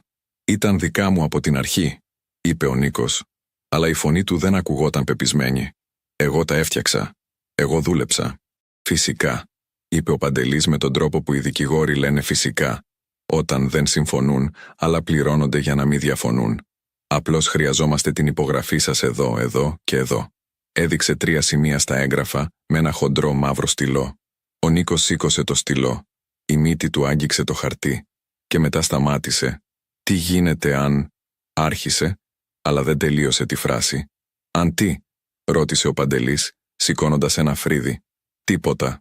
Ο Νίκος υπέγραψε. Μία γραμμή, μετά άλλη, μετά άλλη. Η υπογραφή του ήταν τρεμάμενη, αλλά ήταν εκεί, ανεξίτηλη. Ο Παντελής μάζεψε τα χαρτιά με αργές, σχεδόν τελετουργικές κινήσεις και τα έβαλε πίσω στο φάκελο. «Έχετε τη συνείδησή σας ήσυχη, κύριε Θεοδόρου?» Η ερώτηση κρέμασε στον αέρα σαν σύννεφο καπνού. Γιατί με ρωτάτε αυτό? Ο Νίκος τον κοίταξε με μάτια που είχαν σκληρύνει. Ο Παντελής σήκωσε τα χέρια του σε μια χειρονομία ειρήνης. Απλώς ρωτάω. Οι άνθρωποι μερικές φορές έχουν αμφιβολίες μετά από τέτοιες αποφάσεις. Δεν έχω αμφιβολίες. Αλλά είχε. Βαθιά μέσα του, κάτω από το θυμό και την αυτοδικαίωση, κάτω από την κούραση και την ανακούφιση, υπήρχε κάτι που τον έτρωγε σαν σκουλίκι μέσα σε μήλο. Κάτι που τον κρατούσε ξύπνιο τις νύχτες, που τον έκανε να κοιτάζει το άδειο πλάι του στο κρεβάτι και να σκέφτεται και αν, όταν βγήκε από το γραφείο, η Κατερίνα τον περίμενε στην ακτή, κάτω από την σκιά ενός δέντρου, με τα χέρια της σταυρωμένα μπροστά της. Έβγαλε το πέπλο και τα μαλλιά της έπεφταν ελεύθερα στους ώμους της, πιάνοντας το απογευματινό φως με τρόπο που τα έκανε να φαίνονται σαν χρυσάφι. «Έγινε», ρώτησε απαλά. «Έγινε». Εκείνη πλησίασε και τον αγκάλιασε, ακουμπώντας το κεφάλι της στο στήθος του. Ο Νίκος την κράτησε, αλλά τα μάτια του ήταν ανοιχτά, κοιτάζοντας πάνω από το κεφάλι της, κοιτάζοντας τη θάλασσα που λαμπύριζε μακριά στο λιμάνι. «Τώρα μπορούμε να προχωρήσουμε», ψιθύρισε εκείνη. «Ναι», είπε εκείνος. Αλλά η λέξη «προχωρήσουμε» τον έκανε να νιώθει σαν να βυθίζεται. Στο νοσοκομείο, σε ένα δωμάτιο που δεν υπήρχε σε κανέναν επίσημο κατάλογο, η Αλεξάνδρα άνοιξε τα μάτια της για πρώτη φορά σε 3 μέρες. Τα πάντα ήταν θολά, σαν να κοιτούσε μέσα από βρώμικο νερό. Ο πόνος στο κεφάλι της ήταν τόσο έντονος, που νόμιζε ότι το κρανίο της θα έσπαγε. Προσπάθησε να μιλήσει, αλλά το στόμα της δεν υπάκουε. Προσπάθησε να κουνηθεί, αλλά το σώμα της ήταν βαρύ σαν μολύβι. Ένας ήχος. Βήματα. Κάποιος μπήκε στο δωμάτιο. «Είσαι ξύπνια», είπε μια φωνή. Η φωνή του δόκτρα Σκούρα. «Θεέ μου, είσαι ξύπνια». Η Αλεξάνδρα προσπάθησε να εστιάσει τα μάτια της. Έβλεπε ένα πρόσωπο, νεαρό, με σκούρα μαλλιά και γυαλιά. Τα μάτια του ήταν γεμάτα κάτι που έμοιαζε με τρόμο και ανακούφιση ταυτόχρονα. «Μην προσπαθείς να μιλήσεις», είπε γρήγορα, βάζοντας το χέρι του στον ώμο της. «Μην προσπαθείς να κουνηθείς. Έχεις περάσει πολλά. Χρειάζεσαι χρόνο». Αλλά η Αλεξάνδρα δεν χρειαζόταν χρόνο. Χρειαζόταν απαντήσεις. Τα μάτια της κοίταξαν γύρω στο δωμάτιο χωρίς παράθυρα, στις άδειες γωνιές, στον μοναδικό μόνιτορ που έβγαζε έναν αδύναμο ήχο μπιπ. «Πού... Η φωνή της ήταν πιο χαμηλή από ψίθυρο. «Είσαι στο νοσοκομείο», είπε ο Λεωνίδας και μετά δίστασε. «Αλλά δεν ξέρω πώς να σου το πω αυτό. Κυρία Θεοδόρου, επίσημα, είσαι νεκρή». Η Αλεξάνδρα τον κοίταξε χωρίς να καταλαβαίνει. «Σε δήλωσαν νεκρή πριν 3 μέρες», συνέχισε, κάθε λέξη βγαίνοντας με δυσκολία. «Υπέγραψαν το πιστοποιητικό θανάτου. Σε κίδεψαν σήμερα. Ή τουλάχιστον κίδεψαν ένα κλειστό φέρετρο». Ο κόσμος σταμάτησε. Η Αλεξάνδρα ένιωσε κάτι μέσα της να σπάει, όχι δυνατά, αλλά σιωπηλά, σαν πάγος που σπάει κάτω από το νερό. Τα χείλη της άνοιξαν, αλλά δεν βγήκε ήχος. Μόνο δάκρυα, ζεστά και σιωπηλά, που κύλησαν στα μάγουλά της. Ο Λεωνίδας της έδωσε ένα μαντίλι. «Λυπάμαι», ψιθύρισε. «Λυπάμαι τόσο πολύ». Και σε εκείνη τη στιγμή, η Αλεξάνδρα κατάλαβε κάτι φρικτό. Ο Νίκος δεν είχε ρωτήσει για το σώμα της. Δεν είχε απαιτήσει να την δει. Δεν είχε διαμαρτυρηθεί για το κλειστό φέρετρο. Ήξερε, ή τουλάχιστον δεν ήθελε να ξέρει. Η Αλεξάνδρα κοίταζε την οροφή του δωματίου που είχε γίνει ο κόσμος της. Ήταν λευκή, με ρογμές που σχημάτιζαν σχέδια που έμοιαζαν με χάρτες χωρών που δεν υπήρχαν. Υπολόγισε ότι είχε μετρήσει αυτές τις ρογμές τουλάχιστον 1000 φορές τις τελευταίες 2 μέρες, από τη στιγμή που συνειδητοποίησε πλήρως την τρομακτική της κατάσταση. Το δωμάτιο δεν είχε παράθυρα, όπως της είχε πει ο δόταρ Σκούρας. Κανένα ίχνος φυσικού φωτός, καμία σύνδεση με τον έξω κόσμο. Μόνο η λευκή τύχη, το στενό κρεβάτι με το σκληρό στρώμα που μύριζε αντισηπτικό και ο μόνιτορ που έβγαζε εκείνο το ατελείωτο μπιπ που σημάδευε ότι η καρδιά της ακόμα χτυπούσε. Ακόμα χτυπούσε. Αλλά για τον υπόλοιπο κόσμο είχε σταματήσει. Ο Λεωνίδας ερχόταν 3 φορές την ημέρα, πάντα με το ίδιο νευρικό βλέμμα, πάντα κοιτάζοντας πάνω από τον ώμο του, σαν να περίμενε κάποιον να τον πιάσει. Της έφερνε νερό, λίγο φαγητό που έκλεβε από το κηλικείο, χάπια για τον πόνο που την τζάκιζε κάθε φορά που προσπαθούσε να κινηθεί. Αλλά πάνω από όλα, της έφερνε πληροφορίες, κομματάκια της ζωής που νόμιζε ότι της ανήκε ακόμα, μόνο που τώρα ανακάλυπτε ότι δεν της ανήκε ποτέ. «Η κηδεία σου έγινε προχθές», της είπε μια βραδιά, καθισμένος στο πλαστικό σκαμνί δίπλα στο κρεβάτι της, τα χέρια του τυλιγμένα γύρω από ένα φλιτζάνι καφέ που είχε κρυώσει. «Κλειστό φέρετρο. Ο σύζυγός σου έδωσε οδηγίες να μην ανοίξει κανείς. Είπε ότι ήταν πρωτόκολλο». Η Αλεξάνδρα δεν είπε τίποτα. Τι θα μπορούσε να πει? Η φωνή της ήταν ακόμα αδύναμη, βραχνή, σαν άμμος που τριβόταν με γυαλί. Αλλά τα μάτια της μιλούσαν. Ο Λεωνίδας τα έβλεπε να γεμίζουν με κάτι που ήταν πιο σκοτεινό από λύπη. Ήταν οργή, καθαρή και κρύα σαν λεπίδα. «Η θυγατέρα σου ήταν εκεί», συνέχισε σκύβοντας το βλέμμα. «Και η εγγονή σου, το κοριτσάκι, η Ελπίδα. Προσπάθησε να πει σε όλους ότι σε άκουσε να κλαις στο ασθενοφόρο. Αλλά κανείς δεν την πίστεψε». Κάτι έσπασε μέσα στην Αλεξάνδρα σε εκείνη τη στιγμή. Όχι η καρδιά της, εκείνη είχε σπάσει ήδη. Κάτι πιο βαθύ, κάτι που δεν είχε όνομα. Η εικόνα της Ελπίδας, του κοριτσιού που δεν μπορούσε να ακούσει αλλά έβλεπε περισσότερα από όλους τους άλλους, να στέκεται μόνη της φωνάζοντας μία αλήθεια που κανείς δεν ήθελε να ακούσει, την έκανε να νιώθει πόνο που ήταν σωματικός. Σαν μαχαίρι να τη στριφογυρίζει στο στήθος. «Πού είναι τώρα?» ρώτησε με φωνή που μόλις και ακούστηκε. «Στο σπίτι νομίζω. Με τον παππού της. Με τον Νίκο. Με τον άντρα που την παντρεύτηκε όταν ήταν μόλις 22, που της υποσχέθηκε μία ζωή γεμάτη από όνειρα, που την κοιτούσε τόσα χρόνια με μάτια, που σιγά σιγά έχασαν το φως τους και γέμισαν με κάτι άλλο, κάτι που έμοιαζε με μίσος, που δεν τολμούσε να πει το όνομά του. «Υπέγραψε χαρτιά», είπε ο Λεωνίδας αργά, σαν να μην ήθελε να πει τις λέξεις αλλά ήξερε ότι έπρεπε. «Για την περιουσία, για τον τραπεζικό λογαριασμό, για όλα. Σε συμβούλεψα με έναν υπάλληλο στο δημαρχείο που, ας πούμε ότι μου χρωστάει μία χάρη. Όλα τώρα είναι στο όνομά του». Η Αλεξάνδρα γύρισε το κεφάλι της και κοίταξε τον τοίχο. Δεν ήθελε ο Λεωνίδας να δει τα δάκρυα που άρχισαν να τρέχουν. Δεν ήταν δάκρυα θλίψης πια. Ήταν κάτι πιο ψυχρό. Κάτι που κάψιμο στα μάτια της. Το σπίτι που είχε χτίσει με τα χέρια της, καθαρίζοντάς το κάθε μέρα, γεμίζοντάς το με τη μυρωδιά του φαγητού που μαγείρευε, με τα λουλούδια που φρόντιζε στο μπαλκόνι. Τα χρήματα που είχε βάλει στην άκρη, λεπτό προς λεπτό, από τη μικρή δουλειά της ως καθαρίστρια σε γραφεία στο κέντρο της Αθήνας, όταν ο Νίκος έλεγε ότι δεν χρειαζόταν να δουλεύει, αλλά δεν της έδινε αρκετά για να νιώθει ελεύθερη. Όλα τώρα ήταν δικά του. Νόμιμα δικά του. «Υπάρχει κάτι άλλο», είπε ο Λεωνίδας και η φωνή του ήταν πιο χαμηλή τώρα, σχεδόν ψίθυρος. Μια γυναίκα ήταν μαζί του. Στην κηδεία, στο σπίτι. Οι άνθρωποι μιλάνε. Λένε ότι είναι στενοί φίλοι. Η Αλεξάνδρα έκλεισε τα μάτια της. Φυσικά υπήρχε γυναίκα. Πάντα υπήρχε. Η μυρωδιά άλλου αρώματος στο πουκάμισό του που επέστρεφε αργά τις νύχτες. Τα ψέματα για υπερορίες που δεν έβγαζαν νόημα. Οι βλέμματα που της έριχνε όταν νόμιζε ότι δεν την κοιτούσε. Βλέμματα που ήταν γεμάτα από κάτι που έμοιαζε με απόγνωση και ενοχή μαζί. Αλλά να ξέρει με βεβαιότητα ήταν διαφορετικό. Να ξέρει ότι ενώ την θάβανε, ενώ την κλείδωναν σε ένα παρελθόν που δεν ήταν δικό της, εκείνος ήταν με εκείνη, σχεδιάζοντας ένα μέλλον, χωρίς αυτήν. «Πώς της λένε?» ρώτησε με φωνή που δεν έτρεμε πια. Ήταν επίπεδη, κρύα σαν μέταλλο. Κατερίνα Παπαδοπούλου. Η Αλεξάνδρα επανέλαβε το όνομα μέσα της, σιωπηλά, αφήνοντάς το να εγγραφεί στη μνήμη της, με τρόπο που δεν θα ξεχνιόταν ποτέ. Οι μέρες περνούσαν με τρόπο παράξενο σε εκείνο το δωμάτιο χωρίς παράθυρα. Χωρίς φως του ήλιου, η Αλεξάνδρα έχασε την αίσθηση του χρόνου. Δεν ήξερε αν ήταν πρωί ή βράδυ, Δευτέρα ή Σάββατο.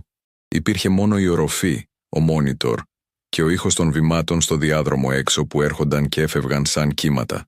Άρχισε να κουνάει τα δάχτυλά της, μετά το χέρι της, μετά το πόδι της. Κάθε κίνηση ήταν αγώνας. Κάθε μυς διαμαρτυρόταν σαν να ξυπνούσε μετά από χρόνια ύπνου. Αλλά επέμενε. Ο Λεωνίδας την βοηθούσε, κρατώντας την όταν προσπαθούσε να σταθεί, σκουπίζοντας τον υδρότα από το μέτωπό της όταν έπεφτε πίσω εξαντλημένη. «Γιατί με βοηθάς?» ρώτησε μια μέρα κοιτάζοντάς τον με μάτια που είχαν αρχίσει να ξαναβρίσκουν τη δύναμή τους. Ο Λεωνίδας δίστασε. Γιατί είναι σωστό. Θα χάσεις τη δουλειά σου, ίσως και χειρότερα. Ξέρω. Τότε γιατί?» Εκείνος την κοίταξε για μεγάλη στιγμή. «Γιατί αν δεν σε βοηθήσω θα με φάει ζωντανό.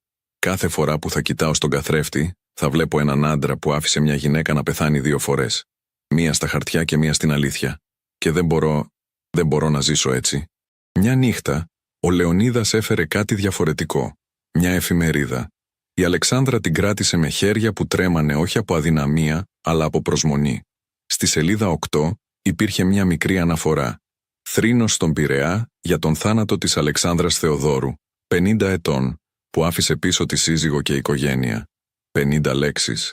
Η ολόκληρη ζωή της συνοψισμένη σε 50 λέξεις που θα τυλίγονταν γύρω από ψάρια την επόμενη μέρα και θα πετιόταν στα σκουπίδια.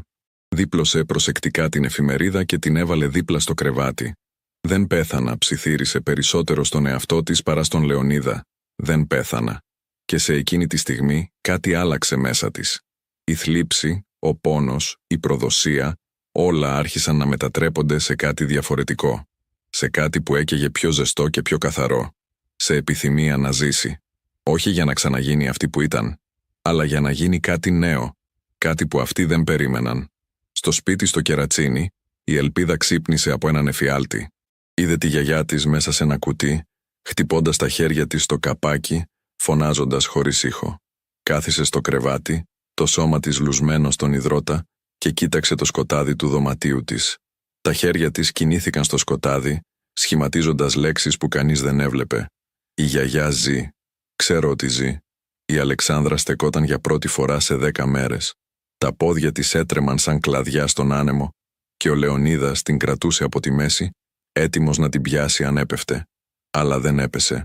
Παρέμεινε όρθια, ακόμα κι αν κάθε μυς του σώματός της φώναζε σε διαμαρτυρία, ακόμα κι αν το δωμάτιο γύριζε γύρω της σαν καρουσέλ. Παρέμεινε όρθια, γιατί τώρα είχε κάτι που δεν είχε πριν, λόγο. «Πόσος καιρός?» ρώτησε, η φωνή της ακόμα βραχνή αλλά πιο δυνατή από χθες. 10 μέρες από την κηδεία, είπε ο Λεωνίδας κρατώντας την σταθερά. 13 από τότε που σε έφεραν εδώ. 13 μέρες που ο κόσμος την θεωρούσε νεκρή. 13 μέρες που ο Νίκος κοιμόταν ίσως στο κρεβάτι τους με καθαρή συνείδηση. 13 μέρες που η Ελπίδα, το μόνο πλάσμα που φώναξε την αλήθεια, ζούσε νομίζοντας ότι κανείς δεν την πίστευε. «Θέλω να ακούσω», είπε ξαφνικά η Αλεξάνδρα, και τα μάτια της είχαν μια λάμψη που ο Λεωνίδας δεν είχε δει πριν. «Θέλω να ακούσω τι λένε». «Τι λέει εκείνος?» Ο Λεωνίδας κατάλαβε αμέσως. «Δεν ξέρω αν...» «Παρακαλώ». Η λέξη βγήκε σαν επικλησιακή οικεσία. «Αν πρόκειται να αποφασίσω τι θα κάνω, χρειάζομαι να ξέρω. Χρειάζομαι να ακούσω την αλήθεια από τα στόματά τους». Ο Λεωνίδας την κοίταξε για μεγάλη στιγμή. Μετά έγνεψε αργά. «Υπάρχει τρόπος. Ένας φίλος μου δουλεύει σε εταιρεία τηλεφώνων. Μπορεί να ρυθμίσει κάτι, αλλά Αλεξάνδρα, ό,τι ακούσεις δεν θα είναι χειρότερο από το να μην ξέρω». Αλλά έκανε λάθος. 2 μέρες αργότερα, ο Λεωνίδας έφερε ένα μικρό κουτί με ηχεία. Το σύνδεσε με ένα παλιό κινητό τηλέφωνο και κοίταξε την Αλεξάνδρα με μάτια γεμάτα ενοχή. «Το τηλέφωνο του σπιτιού σου. Μπορείς να ακούς, αλλά δεν μπορούν να σε ακούσουν. Είσαι σίγουρη?» Η Αλεξάνδρα έγνεψε, το στομάχι της σφιγμένο σε κόμπο. Ο πρώτος ήχος που άκουσε ήταν τηλεόραση. Κάποιο πρόγραμμα ειδήσεων που μιλούσε για την οικονομική κρίση, για τους πρόσφυγες, για τα πάντα εκτός από αυτό που πραγματικά σήμαινε κάτι. Μετά, φωνές. «Δεν μπορώ να το βρω». Η φωνή της Μαρίνας, νευρική, εκνευρισμένη. «Μαμά το είχε κρυμμένο κάπου, αλλά δεν έχω ψάξει παντού ακόμα. Ψάξε καλύτερα». Η φωνή του Νίκου ήταν ψυχρή, επικριτική. «Το τελευταίο πράγμα που χρειαζόμαστε είναι να εμφανιστεί κάποιο χαρτί που να μας δημιουργήσει προβλήματα». Χαρτί. Ποιο χαρτί? Η Αλεξάνδρα προσπάθησε να σκεφτεί, αλλά το μυαλό της ήταν θολό από τα χάπια και τον πόνο. «Μπορεί να μην υπάρχει τίποτα», είπε η Μαρίνα, και υπήρχε κάτι στη φωνή της που έμοιαζε με ελπίδα. «Ελπίδα ότι δεν θα υπήρχε τίποτα». «Η μητέρα σου ήταν πονηρή», απάντησε ο Νίκος. Και ο τρόπος που είπε τη λέξη «πονηρή» έκανε την Αλεξάνδρα να νιώσει σαν να την χτυπούσαν. Πάντα κρατούσε πράγματα από μένα. Πάντα υποψιαζόταν. Είχε δίκιο που υποψιαζόταν. Η φωνή ήρθε από κάπου πιο μακριά. Μια φωνή που η Αλεξάνδρα δεν αναγνώρισε αμέσως, αλλά μετά, σαν χτύπημα στο στομάχι, κατάλαβε. Η Κατερίνα. Υπήρξε μια παύση και μετά το άκουσε. Γέλιο. Το γέλιο του Νίκου και το γέλιο της Κατερίνας μαζί, οικείο, σαν να μοιράζονταν ένα ιδιωτικό αστείο. «Αρκετά», είπε η Μαρίνα απότομα. «Ελπίδα είναι στο πάνω δωμάτιο». Εντάξει», ο ήχος βημάτων, μια πόρτα που άνοιγε και έκλεινε. Μετά, πιο χαμηλά, η φωνή του Νίκου.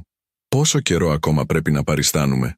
«Μερικές εβδομάδες ακόμα», είπε η Κατερίνα, και τώρα η φωνή της ήταν πιο απαλή, πιο προσωπική. «Μετά μπορούμε να προχωρήσουμε επίσημα. Θα πω ότι με παρηγόρησες στη θλίψη σου. Είναι το πιο φυσικό πράγμα στον κόσμο. Το πιο φυσικό πράγμα στον κόσμο». Η Αλεξάνδρα ένιωσε κάτι να ανεβαίνει στο λαιμό της, όξινο και καυτό. Ο Λεωνίδας έβαλε το χέρι του στον ώμο της, αλλά εκείνη δεν τον ένιωσε. Όλη της η προσοχή ήταν στις φωνές. «Με αγαπάς?» ρώτησε ο Νίκος και υπήρχε κάτι παιδιάστικο στη φωνή του, κάτι απελπισμένο.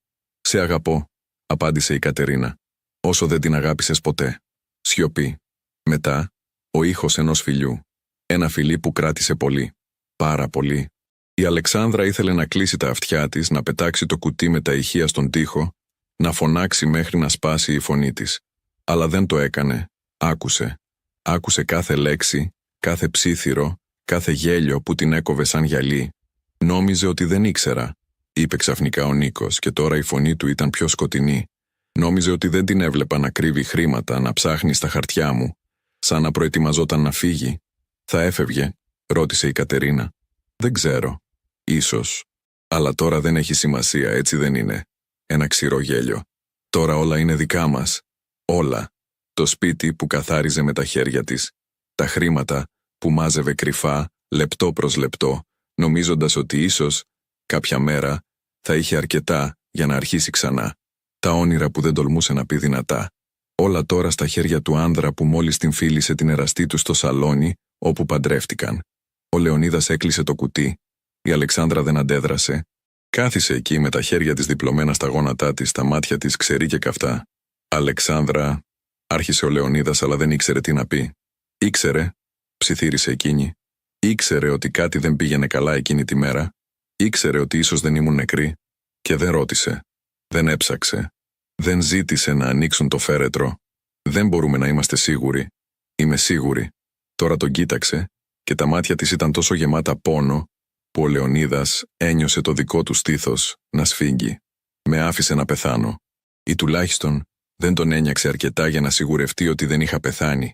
Αυτό είναι χειρότερο, γιατί σημαίνει ότι κάποιο μέρος μέσα του ήθελε αυτό να συμβεί». Υπήρξε μια μακριά σιωπή. Μετά η Αλεξάνδρα μίλησε ξανά, και η φωνή της ήταν διαφορετική τώρα, πιο σταθερή, πιο ψυχρή. «Πόσο χρόνο χρειάζομαι ακόμα? Πότε θα μπορώ να περπατήσω χωρίς βοήθεια?» Ο Λεωνίδας δίστασε. «Μία εβδομάδα, ίσως 2. Αλλά Αλεξάνδρα, τι σκέφτεσαι να...» «Δεν το ξέρω ακόμα». Έκλεισε τα μάτια της, τα δάχτυλά της σφίχτηκαν σε γροθιές. «Αλλά ξέρω τούτο, δεν πέθανα και δεν θα τους αφήσω να με θάψουν δεύτερη φορά». Εκείνη τη νύχτα, μόνη στο σκοτεινό δωμάτιο, η Αλεξάνδρα έκλαψε για πρώτη φορά από τότε που ξύπνησε. Δεν ήταν τα δάκρυα της θλίψης που περίμενε. Ήταν κάτι πιο σκοτεινό, πιο βαθύ. Κλαίει για τη γυναίκα που ήταν, αυτή που πίστευε στην αγάπη και την αφοσίωση, αυτή που νόμιζε ότι αν δούλευε αρκετά σκληρά, αν αγαπούσε αρκετά δυνατά, θα ήταν αρκετή. Εκείνη η γυναίκα τώρα ήταν πραγματικά νεκρή, και στη θέση της ξυπνούσε κάτι άλλο.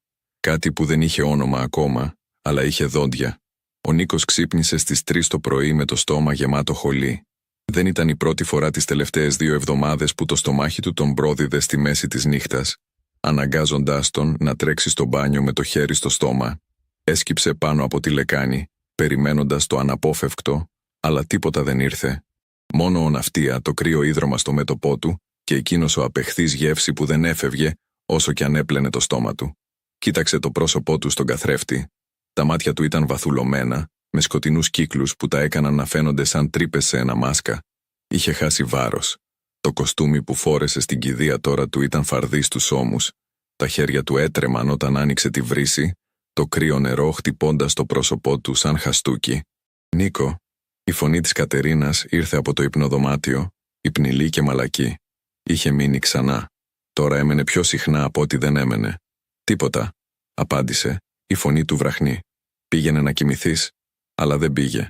Την άκουσε να σηκώνεται, τον ήχο των γυμνών ποδιών της στο κρύο πλακάκι, και μετά ήταν εκεί, στο κατόφλι, με το λευκό νυχτικό της που φαινόταν σαν φάντασμα στο αμυδρό φως. «Πάλι?» ρώτησε. Και υπήρχε κάτι στη φωνή της που δεν ήταν ακριβώς συμπάθεια. Ήταν πιο κοντά σε ενόχληση. Είπα ότι είμαι εντάξει. Δεν είσαι εντάξει. Δεν έχεις κοιμηθεί σωστά από την κηδεία. Δεν τρως. Κοιτάς το τηλέφωνο σαν να περιμένεις κάποιον να καλέσει. Πλησίασε, το χέρι της αγγίζοντας το μπράτσο του. Τι περιμένεις? Είναι τελειωμένο. Όλα τελείωσαν. Εκείνος την κοίταξε στον καθρέφτη, τα δύο τους πρόσωπα αντανακλώμενα δίπλα-δίπλα, και για μια στιγμή είδε κάτι που τον έκανε να νιώσει ένα ρίγος. Είδε δύο ξένους που υποκρίνονταν ότι ήταν κάτι που δεν ήταν. Και αν δεν είναι τελειωμένο, ψιθύρισε. Η Κατερίνα πάγωσε. Τι εννοείς? Τι αν υπήρχε κάτι λάθος? Τι αν το νοσοκομείο έκανε λάθος? Εκείνη τον γύρισε βίαια να την κοιτάξει, τα δάχτυλά της σφίγγοντας τον μπράτσο του. Σταμάτα. Σταμάτα να το σκέφτεσαι αυτό. Υπέγραψε γιατρός. Υπήρχε πιστοποιητικό θανάτου. Την κυδεύσαμε. Είναι νεκρή, Νίκο. Το φέρετρο ήταν κλειστό. Γιατί εσύ το ζήτησες? Ξέρω. Η φωνή του αντίχησε στο μικρό μπάνιο και οι δύο τους πάγωσαν ακούγοντας αν η Μαρίνα ή η Ελπίδα ξύπνησαν. Αλλά το σπίτι παρέμεινε σιωπηλό. Πιο χαμηλά, πιο τρεμάμενος. Ξέρω ότι το ζήτησα. Και αυτό με σκοτώνει. Η Κατερίνα τον αγκάλιασε, το κεφάλι της ακουμπώντας το στήθος του. Είχες το δικαίωμα. Είχες το δικαίωμα να μην θες να τη θυμάσαι έτσι. Κανείς δεν σε κατηγορεί. Αλλά εκείνος κατηγορούσε τον εαυτό του. Κάθε λεπτό, κάθε μέρας. Το πρωί, κάτω για πρωινό, η Ελπίδα τον κοιτούσε με τρόπο που τον έκανε να θέλει να κρυφτεί. Το κορίτσι δεν είχε μιλήσει πολύ από την κηδεία, ούτε με νοήματα ούτε με τον αδύναμο, μη εκπαιδευμένο λόγο που μερικές φορές προσπαθούσε. Απλώς κοιτούσε, με εκείνα τα μεγάλα σκοτεινά μάτια που φαινόταν να βλέπουν μέσα του. «Καλημέρα, Ελπίδα», είπε ο Νίκος προσπαθώντας να χαμογελάσει. Το κορίτσι δεν του χαμογέλασε πίσω. Αντίθετα, τα χέρια της κινήθηκαν αργά και σκόπιμα. «Πού είναι η γιαγιά?» Ο Νίκος ένιωσε το αίμα του να παγώνει. Η Μαρίνα, που στεκόταν στην κουζίνα, βγήκε γρήγορα. «Ελπίδα, το συζητήσαμε. Η γιαγιά έφυγε». «Όχι». Τα χέρια του κοριτσιού ήταν πιο επίμονα τώρα. «Όχι νεκρή, ξέρω, την άκουσα». «Αρκετά». Η Μαρίνα την άρπαξε από τον μπράτσο, ίσως πιο δυνατά από όσο σκόπευε. «Δεν την άκουσες. Δεν μπορείς να ακούσεις. Γιατί δεν το καταλαβαίνεις αυτό?» Τα μάτια της Ελπίδας γέμισαν δάκρυα, αλλά δεν έκλαψε. Απλώς κοίταξε τη μητέρα της, μετά τον παππού της, και μετά γύρισε και ανέβηκε τις σκάλες. Κάθε βήμα βαρύ, με κατηγορία. Εκείνη τη μέρα ο Νίκος πήγε στο λιμάνι για πρώτη φορά από την κηδεία. Οι άλλοι εργάτες τον κοίταξαν με μείγμα συμπάθειας και περιέργειας. Ο Δημήτρης, ο παλιός του φίλος που δούλευαν μαζί για 20 χρόνια, ήρθε και έβαλε το χέρι του στον ώμο του. «Πώς τα πας, φίλε?» ρώτησε και τα μάτια του ήταν ειλικρινά. «Επιβιώνω», είπε ο Νίκος, και εκείνη τη στιγμή κατάλαβε πόσο αληθινό ήταν αυτό. Δεν ζούσε. Επιβίωνε. «Άκουσα για τη γυναίκα που ήρθε στην κηδεία». Ο Δημήτρης είπε το προσεκτικά, τα μάτια του αποφεύγοντας τα δικά του. «Η Κατερίνα». «Τι άκουσες?» Η φωνή του Νίκου ήταν πιο σκληρή από όσο σκόπευε. «Ότι σας ξέρετε καιρό. Ότι ίσως ξέρεις πριν τι?» Ο Νίκος τον κοίταξε κατάματα τώρα και ο Δημήτρης υποχώρησε ένα βήμα. «Τίποτα, φίλε. Συγγνώμη. Οι άνθρωποι απλώς μιλάνε. Ας σταματήσουν να μιλάνε». Αλλά ήξερε ότι δεν θα σταματούσαν. Ήδη τα ψίθυροι είχαν αρχίσει. Ήδη οι γείτονες κοίταζαν λοξά όταν η Κατερίνα μπαινόβγαινε από το σπίτι. Ήδη η αλήθεια άρχιζε να διαρρέει, σαν αίμα από μια πληγή που δεν είχε κλείσει σωστά. Το απόγευμα, ο Νίκος βρέθηκε μόνος στο σπίτι για πρώτη φορά σε εβδομάδες. Η Μαρίνα είχε πάει την Ελπίδα στον γιατρό και η Κατερίνα είχε δουλειά. Περπάτησε από δωμάτιο σε δωμάτιο, τα χέρια του αγγίζοντας τα πράγματα που η Αλεξάνδρα είχε αγγίξει, τα αντικείμενα που είχε επιλέξει, τις φωτογραφίες που είχε κρεμάσει. Στο υπνοδωμάτιο άνοιξε το σιρτάρι της. Τα ρούχα της ήταν ακόμα εκεί, διπλωμένα τακτοποιημένα όπως πάντα. Πήρε ένα πουκάμισο, το κράτησε στη μύτη του και μύρισε. Το άρωμά της ήταν ακόμα εκεί, αδύναμο αλλά παρόν. Κάτι λεμονάτο, κάτι που μύριζε σαν το σαπούνι που χρησιμοποιούσε, και ξαφνικά, χωρίς προειδοποίηση, άρχισε να κλαίει. Όχι σιωπηλά, όχι με αξιοπρέπεια. Κλαίει βίαια, με λυγμούς που του έσπαγαν το στήθος, με δάκρυα που του κάρφωναν τα μάτια. Κατέρευσε στο κρεβάτι πιέζοντας το πουκάμισό της στο πρόσωπό του, και για πρώτη φορά από τότε που όλα αυτά άρχισαν, Ένιωσε το πλήρες βάρος του τι είχε κάνει. Την είχε εγκαταλείψει. Όχι μόνο στην κηδεία, όχι μόνο με την Κατερίνα. Την είχε εγκαταλείψει χρόνια πριν, λίγο-λίγο, μέρα με τη μέρα, μέχρι που δεν έμεινε τίποτα από την αγάπη που κάποτε ένιωθε. Και τώρα ήταν πολύ αργά. Το τηλέφωνο χτύπησε. Σκούπισε τα μάτια του και το σήκωσε. «Κύριε Θεοδόρου», μια φωνή που δεν αναγνώρισε. «Είμαι από το Γενικό Νοσοκομείο Πειραιά. Υπάρχει ένα θέμα που χρειάζεται την προσοχή σας». Η καρδιά του σταμάτησε. «Τι είδους θέμα?» «Προτιμώ να μην το συζητήσω στο τηλέφωνο. Μπορείτε να έρθετε αύριο το πρωί?» «Για τι πράγμα?» Μία παύση. «Για τη σύζυγό σας». Ο κόσμος έγειρε. «Η σύζυγός μου είναι νεκρή». «Ναι, κύριε. Ακριβώς γι' αυτό χρειαζόμαστε να μιλήσουμε». Η γραμμή έκλεισε. Ο Νίκος έμεινε εκεί κρατώντας το τηλέφωνο, το πουκάμισο της Αλεξάνδρας ακόμα στο χέρι του, και ένιωσε κάτι που δεν είχε νιώσει ποτέ πριν. Δεν ήταν φόβος. Δεν ήταν ενοχή. Ήταν η φρικτή, αναπόφευκτη βεβαιότητα ότι η αλήθεια, όσο και αν την έθαβε, ήταν έτοιμη να ξυπνήσει. Η Αλεξάνδρα πέθανε για δεύτερη φορά σε ένα βράδυ Πέμπτης, 21 μέρες μετά την πρώτη της θάνατο. Αυτή τη φορά ήταν πραγματικό. Αυτή τη φορά ήταν συνειδητή επιλογή. Το σώμα της είχε γίνει πιο δυνατό τις τελευταίες μέρες. Μπορούσε να περπατήσει μόνη της στο μικρό δωμάτιο, να σηκωθεί χωρίς βοήθεια, να κρατήσει ένα φλιτζάνι χωρίς να του τρέμουν τα χέρια. Αλλά κάτι άλλο μέσα της ήταν σπασμένο με τρόπο που δεν μπορούσε να επιδιορθωθεί. Ο Δ. Σκούρας το είχε δει στα μάτια της, την αργή σβέση του φωτός που κάποτε ήταν εκεί.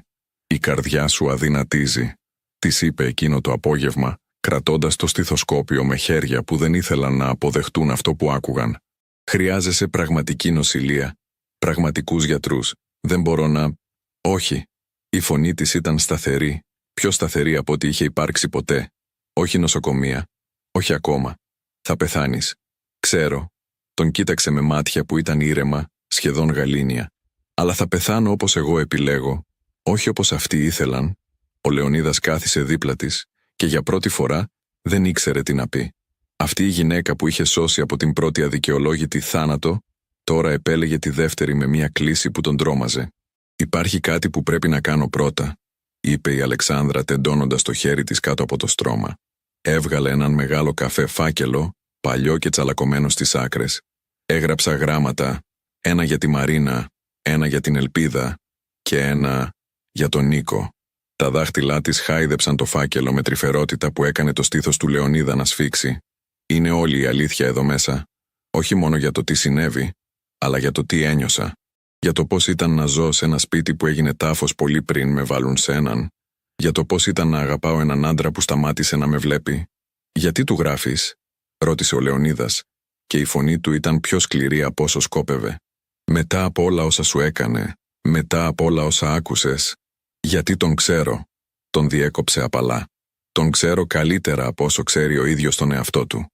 Και ξέρω ότι το μόνο πράγμα που θα τον πληγώσει περισσότερο από την κατηγορία είναι η συγχώρεση». Ο Λεωνίδας δεν κατάλαβε, αλλά δεν ρώτησε άλλο. «Υπάρχει επίσης αυτό», συνέχισε η Αλεξάνδρα βγάζοντας ένα δεύτερο φάκελο πιο παχύ. «Αντίγραφα από τα χαρτιά που υπέγραψε, αποδείξεις για τις μεταβιβάσεις και κάτι που είχα κρύψει για χρόνια». Ένα μισογέλιο. «Το δικό μου διαθήκη, νόμιμο επικυρωμένο γραμμένο πριν από 2 χρόνια όταν άρχισα να υποψιάζομαι. Όλα αφήνω στην Ελπίδα. Κάθε λεπτό που μάζεψα, κάθε κόσμημα που μου έδωσε η μητέρα μου. Ο Νίκος δεν παίρνει τίποτα». Την επόμενη μέρα ο Νίκος μπήκε στο νοσοκομείο με πόδια που μόλις τον κρατούσαν. Το πρόσωπό του ήταν χλωμό σαν το κερί και τα χέρια του έτρεμαν ορατά. Η Κατερίνα είχε επιμείνει να έρθει μαζί του, αλλά εκείνος είχε αρνηθεί με τρόπο που δεν άφησε περιθώριο συζήτησης. Ο Λεωνίδας τον περίμενε στο γραφείο του, με το πρόσωπό του σταθερό αλλά τα μάτια του γεμάτα κάτι που έμιζε με οργή και θλίψη μαζί. «Κύριε Θεοδόρου», είπε, χωρίς να προσφέρει το χέρι του. «Καθίστε». Ο Νίκος κάθισε, το στομάχι του στριμμένο σε κόμπο. Τι συμβαίνει, τι έχει σχέση με την Αλεξάνδρα? Ο Λεωνίδας τον κοίταξε για μεγάλη στιγμή και σε εκείνο το βλέμμα ο Νίκος είδε την κρίση, την κατηγορία. «Η σύζυγός σας πέθανε σήμερα το πρωί στις 6:45. Η σιωπή ήταν τόσο παχιά που μπορούσες να την κόψεις. Τι λέτε?» Η φωνή του Νίκου ήταν μόλις ακουστή. «Η Αλεξάνδρα Θεοδόρου δεν πέθανε πριν από 3 εβδομάδες όπως δηλώθηκε. Ήταν σε κόμμα, σε αυτό το νοσοκομείο». Και πέθανε σήμερα το πρωί. Ο κόσμος σταμάτησε να κινείται. Ο Νίκος άκουσε τις λέξεις, αλλά δεν μπορούσε να τις επεξεργαστεί. Το μυαλό του αρνιόταν να τις αποδεχτεί, να τους δώσει νόημα. «Όχι», ψιθύρισε. «Όχι, αυτό δεν είναι δυνατόν. Την κυδέψαμε. Την κυδέψατε ένα άδειο φέρετρο», είπε ο Λεωνίδας, και τώρα η φωνή του είχε μια αιχμή που έκοβε. «Επειδή δεν ζητήσατε ποτέ να το ανοίξετε. Επειδή δεν ρωτήσατε καν». Ο Νίκος σηκώθηκε όρθιος τόσο βία που η καρέκλα έπεσε πίσω. «Είναι αλήθεια. Η Αλεξάνδρα ήταν ζωντανή όλο αυτό το διάστημα». «Ναι. Και δεν μου είπατε, εκείνη δεν ήθελε». Ο Λεωνίδας στάθηκε επίσης κοιτάζοντας τον κατάματα. «Σας άκουσε, ξέρετε. Άκουσε εσάς και την εραστή σας να μιλάτε. Άκουσε πώς προχωρήσατε τόσο γρήγορα. Πώς υπογράψατε τα χαρτιά χωρίς καν να νοιαστείτε να σιγουρευτείτε. Κάθε λέξη ήταν σαν χτύπημα. Ο Νίκος ένιωσε τα γόνατά του να λυγίζουν. «Θέλω να τη δω. Είναι πολύ αργά. Θέλω να τη δω». Ο Λεωνίδας τον οδήγησε σε ένα δωμάτιο στο υπόγειο. Ένα δωμάτιο που μύριζε αντισηπτικό και κάτι πιο τελικό, πιο σκοτεινό. Η Αλεξάνδρα ήταν εκεί, σκεπασμένη με ένα λευκό σεντόνι, το πρόσωπό της ήρεμο με τρόπο που δεν είχε υπάρξει ποτέ όσο ζούσε. Ο Νίκος πλησίασε με βήματα που δεν ήθελαν να τον πάρουν εκεί. Τράβηξε το σεντόνι πίσω με χέρια που του τρέμανε τόσο πολύ που μόλις μπορούσε να το κρατήσει. Και την είδε. Όχι όπως τη θυμόταν, όχι όπως την φανταζόταν. Είδε μια γυναίκα που είχε λιώσει, που είχε χάσει το χρώμα και το βάρος, που είχε γίνει σκιά της ίδιας της. Αλλά ήταν εκείνη, η Αλεξάνδρα του. Η γυναίκα που παντρεύτηκε, που αγάπησε κάποτε, που πρόδωσε με κάθε ανάσα. Έπεσε στα γόνατα δίπλα στο κρεβάτι. «Συγγνώμη», ψιθύρισε η φωνή του σπασμένη σε 1000 κομμάτια. «Συγγνώμη, συγγνώμη, συγγνώμη». Αλλά εκείνη δεν μπορούσε να τον ακούσει. Δεν θα τον άκουγε ποτέ πια. Ο Λεωνίδας έβαλε τον φάκελο στο τραπέζι δίπλα του. «Σας άφησε αυτό. Είπε ότι πρέπει να το διαβάσετε μετά την κηδεία».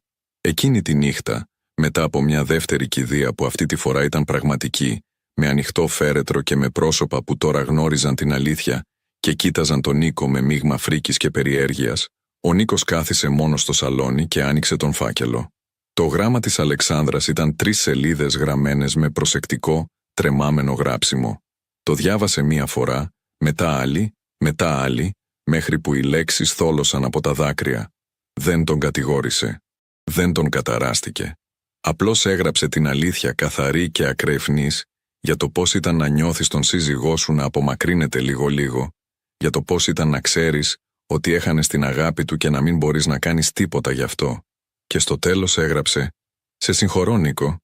Όχι επειδή το αξίζεις, αλλά επειδή δεν θέλω να σε κουβαλάω μέσα μου πια, ούτε στη ζωή ούτε στο θάνατο. Αλλά ξέρε τούτο, η ελπίδα ξέρει την αλήθεια τώρα. Και κάποια μέρα όταν μεγαλώσει, θα χρειαστεί να αντιμετωπίσεις τα μάτια της. Αυτό θα είναι η πραγματική σου τιμωρία». Η κηδεία της Αλεξάνδρας Θεοδόρου, η πραγματική της κηδεία, έγινε σε μια βροχερή Τετάρτη, 3 μέρες μετά τον πραγματικό της θάνατο. Ο ουρανός πάνω από τον Πειραιά ήταν γκρίζος σαν μολύβι και η βροχή έπεφτε με τρόπο που δεν ήταν δραματικός, απλώς σταθερός, ακούραστος, σαν να έκλαιγε ο ίδιος ο κόσμος χωρίς μεγάλη αίσθηση, απλώς από συνήθεια. Αυτή τη φορά, το φέρετρο ήταν ανοιχτό. Αυτή τη φορά όλοι μπορούσαν να δουν το πρόσωπό της, το πρόσωπο που είχε γίνει λεπτό και χλωμό, αλλά ακόμα αναγνωρίσιμο, ακόμα εκείνη. Και αυτή τη φορά, οι άνθρωποι που ήρθαν δεν ψιθύριζαν συλληπιτήρια. Ψιθύριζαν την αλήθεια που τώρα είχε εξαπλωθεί σαν φωτιά σε στεριά πεδιάδα, καίγοντας κάθε γωνιά της γειτονιάς, κάθε καφενείο στο λιμάνι, κάθε στόμα που αγαπούσε το σκάνδαλο περισσότερο από τη λύπη. «Άκουσες», έλεγε η κυρία Ελένη στη Σοφία, οι 2 τους στεκόμενες στην άκρη της εκκλησίας με μαύρες ομπρέλες που στάζανε νερό στο μαρμάρινο πάτωμα. Ήταν ζωντανή όλο αυτό το διάστημα, σε κόμμα, και εκείνος το ήξερε. «Όχι ακριβώς», διόρθωσε η Σοφία με τη φωνή της χαμηλή αλλά γεμάτη από τη δηλητηριώδη ικανοποίηση του να ξέρεις περισσότερα από τους άλλους. Δεν το ήξερε με βεβαιότητα. Αλλά δεν ρώτησε, δεν θέλησε να ξέρει. «Αυτό είναι χειρότερο, δεν νομίζεις?» Οι 2 γυναίκες κοίταξαν τον Νίκο που στεκόταν μπροστά στο φέρετρο με το κεφάλι σκυμμένο, το πρόσωπό του γκρίζο σαν το στάχτη, τα μάτια του κόκκινα αλλά στεγνά. Δεν είχε κλάψει δημόσια. Όλα τα δάκρυά του είχαν χυθεί μόνος, τις τελευταίες 3 νύχτες. Όταν διάβαζε το γράμμα της Αλεξάνδρας ξανά και ξανά, μέχρι που τις λέξεις τις ήξερε απ' έξω. Η Μαρίνα στεκόταν δίπλα του, το πρόσωπό της σκληρό σαν πέτρα. Είχε διαβάσει το δικό της γράμμα, το γράμμα που η μητέρα της είχε γράψει με χέρια που έτρεμαν από αδυναμία, αλλά με λόγια που ήταν σταθερά σαν ατσάλι. Η Αλεξάνδρα της είχε πει την αλήθεια για όλα. Για τον πατέρα της που τη ζήτησε να κρατήσει μυστικά, για την Κατερίνα που ήταν περισσότερο από απλώς φίλη της οικογένειας, για το πώς η ίδια η Μαρίνα είχε επιλέξει να κλείσει τα μάτια της γιατί ήταν πιο εύκολο από το να αντιμετωπίσει την πραγματικότητα. «Έπρεπε να ήξερες καλύτερα», είχε γράψει η Αλεξάνδρα. «Και μέρος από μένα είναι θυμωμένο που δεν είχες το θάρρος να σταθείς στο πλευρό μου. Αλλά το μεγαλύτερο μέρος από μένα σε καταλαβαίνει. Γιατί ήσουν κολλημένοι ανάμεσα στη μητέρα και τον πατέρα σου, και αυτό δεν είναι θέση για κανένα παιδί, ακόμα κι αν είσαι ενήλικας». Τώρα, η Μαρίνα κοιτούσε το φέρετρο και ένιωθε κάτι να σπάει μέσα της, κάτι που είχε κρατήσει σφιχτά για πολύ καιρό. Δεν ήταν μόνο θλίψη, ήταν ντροπή. Ντροπή για το ότι δεν πίστεψε την κόρη της όταν εκείνη ούρλιαζε την αλήθεια, ντροπή για το ότι επέλεξε την ησυχία αντί της δικαιοσύνης. Η ελπίδα στεκόταν δίπλα στη μητέρα της, κρατώντας το δικό της γράμμα στα χέρια της. Δεν το είχε διαβάσει ακόμα, δεν μπορούσε να διαβάσει τα ελληνικά αρκετά καλά ακόμα, αλλά το κρατούσε σαν θησαυρό, σαν κάτι ιερό. Το πρόσωπό της ήταν ήρεμο, πιο ήρεμο από όσο θα έπρεπε να είναι ένα παιδί 10 χρονών, που μόλις έχασε τη γιαγιά του για δεύτερη φορά. Αλλά τα μάτια της δεν ήταν ήρεμα. Τα μάτια της ήταν γεμάτα με κάτι σκοτεινό και καίγον, κάτι που έμοιαζε με κατανόηση πέρα από τα χρόνια της. Κοιτούσε τον παππού της με βλέμμα που δεν ήταν παιδιάστικο και εκείνος δεν μπορούσε να το αντέξει. Κάθε φορά που τα μάτια τους συναντιόνταν, ο Νίκος έπρεπε να κοιτάξει αλλού, το στομάχι του σφιγμένο σε κόμπο. Ο πατέρας Βασίλης μίλησε για τη συγχώρεση και την αιωνιότητα, αλλά οι λέξεις του κρέμονταν κούφιες στον αέρα. Κανείς δεν άκουγε πραγματικά. Όλοι κοιτούσαν σιωπηλά κρίνοντας, σιωπηλά αναρωτιούνταν πόσο μπορεί ένας άνθρωπος να αγνοήσει την αλήθεια προτού η αλήθεια τον αγνοήσει πίσω. Η Κατερίνα δεν ήταν εκεί. Ο Νίκος της είχε πει να μη έρθει, με φωνή που ήταν τόσο κενή από συναίσθημα που εκείνη δεν τόλμησε να αντιμιλήσει. Δεν την είχε δει από τη νύχτα που διάβασε το γράμμα, τη νύχτα που κατάλαβε ότι όλα όσα νόμιζε ότι ήθελε ήταν χτισμένα πάνω στην καταστροφή κάποιου άλλου. Μετά την κηδεία, όλοι πήγαν στο νεκροταφείο. Η βροχή είχε σταματήσει, αλλά ο αέρας μύριζε υγρό χώμα και κάτι πιο πικρό, κάτι που μύριζε σαν τέλος. Ο τάφος ήταν δίπλα στον τάφο της μητέρας της Αλεξάνδρας, κάτω από ένα μεγάλο κυπαρίσι που είχε δει γενιές να έρχονται και να φεύγουν. Καθώς το φέρετρο κατέβαινε στη γη, ο Νίκος ένιωσε κάτι να σπάει μέσα του, όχι δυνατά αλλά τελικά, σαν το τελευταίο νήμα σχοινιού που κόβεται και αφήνει όλα να πέσουν. Έσκυψε το κεφάλι του και, για πρώτη φορά εδώ και μέρες, προσευχήθηκε. Δεν ήξερε σε ποιον προσευχόταν, δεν ήταν βέβαιος αν πίστευε σε κάτι πια, αλλά οι λέξεις βγήκαν ούτως ή άλλως, σιωπηλές και απελπισμένες. «Συγχώρεσέ με», ψιθύρισε στη γη που την κατάπινε. «Αν μπορείς, όπου κι αν είσαι, συγχώρεσέ με». Αλλά η γη δεν απάντησε. Εκείνο το βράδυ ο Νίκος κάθισε μόνος στο σπίτι που τώρα ήταν νομικά δικό του, αλλά ένιωθε σαν φάντασμα. Η Μαρίνα είχε πάρει την ελπίδα και είχε φύγει να μείνει με μια φίλη για λίγες μέρες, δίνοντας όλους τους την χώρο να αναπνεύσουν. Το σπίτι ήταν σιωπηλό με τρόπο που δεν ήταν ποτέ όταν η Αλεξάνδρα ζούσε. Ακόμα και στις χειρότερες μέρες τους, υπήρχε ήχος. Τα βήματά της, η μουσική από το ραδιόφωνο, το νερό να τρέχει στην κουζίνα. Τώρα, τίποτα. Άνοιξε το δεύτερο μέρος του φακέλου της Αλεξάνδρας, το μέρος με τα νομικά έγγραφα. Το διαθήκη της ήταν σαφές. Όλα της τα χρήματα, όλα τα κοσμήματα που είχε κληρονομήσει, ακόμα και το μικρό κομμάτι γης στη Θεσσαλονίκη που είχε αφήσει ο πατέρας της, όλα πήγαιναν στην ελπίδα. Όχι στη Μαρίνα, όχι στον Νίκο. Στο κορίτσι που δεν μπορούσε να ακούσει αλλά είχε ακούσει την αλήθεια όταν κανείς άλλος δεν ήθελε. Υπήρχε επίσης μια σημείωση για τον δικηγόρο της, καθοδηγώντας τον να εξασφαλίσει ότι όλες οι μεταβιβάσεις που ο Νίκος είχε κάνει μετά τον πρώτο θάνατο της ήταν νομικά αμφισβητήσιμες. Το σπίτι, τα χρήματα από την ασφάλεια, όλα θα μπορούσαν να επιστραφούν στην κληρονομιά της, αν εκείνη ήθελε. Αλλά δεν το ήθελε. Στη σημείωση είχε γράψει «Άφησέ τον να τα κρατήσει». Η τιμωρία του δεν είναι να χάσει τα υλικά πράγματα. Είναι να ζει με το βάρος του τι έκανε Και αυτό το βάρος θα τον συντροφεύει κάθε μέρα που ξυπνάει σε ένα σπίτι που δεν είναι πια σπίτι. Ο Νίκος διάβασε αυτές τις λέξεις και κατάλαβε, με μια σαφήνεια που ήταν σχεδόν φυσική σε πόνο, ότι η Αλεξάνδρα τον ήξερε καλύτερα από ό,τι ήξερε ο ίδιος τον εαυτό του. Ήξερε ότι να χάσει τα χρήματα το σπίτι δεν θα σήμαινε τίποτα συγκριτικά με το να ζει κάθε μέρα, ξέροντας ότι την είχε προδώσει 2 φορές, μία με την καρδιά του και μία με τη σιωπή του. 3 μήνες αργότερα, η Ελπίδα κάθισε στο γραφείο μιας μεταφράστριας νοηματικής γλώσσας που η Μαρίνα είχε προσλάβει. Το γράμμα της γιαγιάς της ήταν μπροστά της, μεταφρασμένο σε λέξεις που τώρα μπορούσε να καταλάβει. «Αγαπημένη μου Ελπίδα», άρχιζε, «δεν ξέρω αν θα είμαι εκεί να σε δω να μεγαλώσεις, να γίνεις η γυναίκα που ξέρω ότι θα γίνεις. Αλλά θέλω να ξέρεις τούτο. Σε πίστεψα. Πάντα σε πίστευα. Όταν όλοι οι άλλοι έλεγαν ότι δεν μπορούσες να με ακούσεις, εγώ ήξερα ότι είχες. Γιατί εσύ, όμορφο κορίτσι μου, βλέπεις και άκους με τρόπους που οι άλλοι ποτέ δεν θα μάθουν. Μην αφήσεις τον κόσμο να σου πει ότι είσαι λιγότερη επειδή δεν ακούς όπως αυτοί. Είσαι περισσότερο. Πάντα ήσουν». Η Ελπίδα έκλαψε για πρώτη φορά από τη νύχτα που η γιαγιά της πέθανε και καθώς τα δάκρυα έτρεχαν, ένιωσε κάτι μέσα της να αλλάζει. Δεν ήταν το παιδί που κανείς δεν πίστευε πια. Ήταν το κορίτσι που η γιαγιά της πίστευε και αυτό έκανε όλη τη διαφορά. Και ο Νίκος συνέχισε να ζει. Αλλά δεν ήταν ζωή. Ήταν ύπαρξη. Μια ατελείωτη επανάληψη ημερών που όλες έμοιαζαν οι ίδιες. Ξύπναγε σε ένα σπίτι που τώρα μύριζε σαν κενό.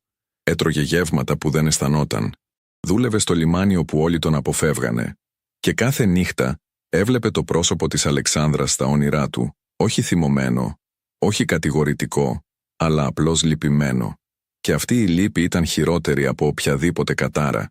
Γιατί μερικοί άνθρωποι δεν πεθαίνουν όταν η καρδιά τους σταματάει. Πεθαίνουν όταν κανείς δεν ακούει. Και ο Νίκος Θεοδόρου, που συνέχισε να αναπνέει, που συνέχισε να περπατάει, που συνέχισε να υπάρχει, είχε πεθάνει εκείνη τη μέρα που επέλεξε να μην ακούσει. Μερικές φορές, το πιο τρομακτικό πράγμα δεν είναι ο θάνατος. Είναι να ζεις γνωρίζοντας ότι όσοι θα έπρεπε να μας αγαπούν, επέλεξαν να μην δουν, να μην ρωτήσουν, να μην νοιαστούν. Η Αλεξάνδρα δεν πέθανε από αρρώστια. Πέθανε από αδιαφορία, από σιωπή, από την επιλογή ενός άντρα να βάλει την άνεσή του πάνω από την αλήθεια. Και τώρα σας ρωτώ, τι θα κάνατε εσείς στη θέση της? Θα συγχωρούσατε όπως εκείνη συγχώρεσε ή θα αφήνατε την οργή να σας κατακλείσει? Και ακόμα πιο σημαντικό, αν ήσασταν στη θέση του Νίκου, θα είχατε το θάρρος να ρωτήσετε την αλήθεια, ακόμα κι αν η αλήθεια σας καταστρέψει? Αυτή η ιστορία μας υπενθυμίζει ότι οι πράξεις μας, ακόμα και οι σιωπές μας, έχουν βάρος. Και αυτό το βάρος δεν εξαφανίζεται με τον θάνατο. Μας ακολουθεί, μας στοιχιώνει, μας διδάσκει ότι να είσαι ζωντανός δεν σημαίνει απλώς να αναπνέεις. Σημαίνει να ακούς, να βλέπεις, να νοιάζεσαι, ακόμα και όταν είναι δύσκολο. Ειδικά όταν είναι δύσκολο, γιατί στο τέλος δεν θα μας θυμούνται για όσα κερδίσαμε, αλλά για όσους αφήσαμε να πονέσουν. Αν αυτή η ιστορία σας συγκίνησε, αν σας έκανε να σκεφτείτε, αν σας άγγιξε την καρδιά, κάντε εγγραφή στο κανάλι μας για περισσότερες ιστορίες που θα σας κάνουν να αισθανθείτε βαθιά. Αφήστε ένα like και μοιραστείτε αυτή την ιστορία με όσους χρειάζονται να την ακούσουν. Γιατί μερικές ιστορίες δεν πρέπει απλώς να ακουστούν. Πρέπει να νιωθούν